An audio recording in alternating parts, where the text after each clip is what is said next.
ഞാൻ നമ്മുടെ ടേബിളിന് പുതിയൊരു ഉടുപ്പ് വാങ്ങി അങ്ങ് വിരിച്ചു കൊടുത്തു കേട്ടോ. അതിന് ഇടയ്ക്കിടയ്ക്ക് ഉടുപ്പൊക്കെ മാറണ്ടേ, എന്നാലല്ലേ ഒരു സന്തോഷം വരത്തുള്ളൂ.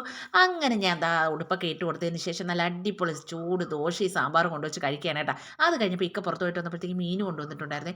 എൻ്റെ പൊന്നേ, നാലിലൊരു ഭാഗം ചൂരയാണ് കേട്ടോ. 200 രൂപയെന്ന് കേട്ടപ്പോൾ തന്നെ എൻ്റെ കണ്ണ് വെളിയിൽ തള്ളിപ്പോയി. എൻ്റെ കണ്ണ് വെളിയിൽ തള്ളിയത് അറിഞ്ഞിട്ടാണോ എൻ്റെ കൈയുടെ കാഠിന്യം കൊണ്ടാണോ എന്ന് അറിഞ്ഞൂടാ കേട്ടോ. മീൻ ക്ലീൻ ചെയ്തുകൊണ്ടിരുന്നപ്പോൾ അതിൻ്റെ കണ്ണ് ഊരി വന്നിട്ടുണ്ട് കേട്ടോ. പിന്നെ ഞാൻ അഡ്ജസ്റ്റ് ചെയ്ത് ഫിറ്റ് ചെയ്തങ്ങ് വെച്ചിട്ടുണ്ട്. എന്നിട്ട് അവിയലിന് പച്ചക്കറിയെല്ലാം അരിഞ്ഞെടുത്തു. നമ്മുടെ മീൻകറി അടുപ്പത്തോട്ടാക്കി, അവിയലും അങ്ങ് അടുപ്പത്തോട്ടാക്കി കേട്ടോ.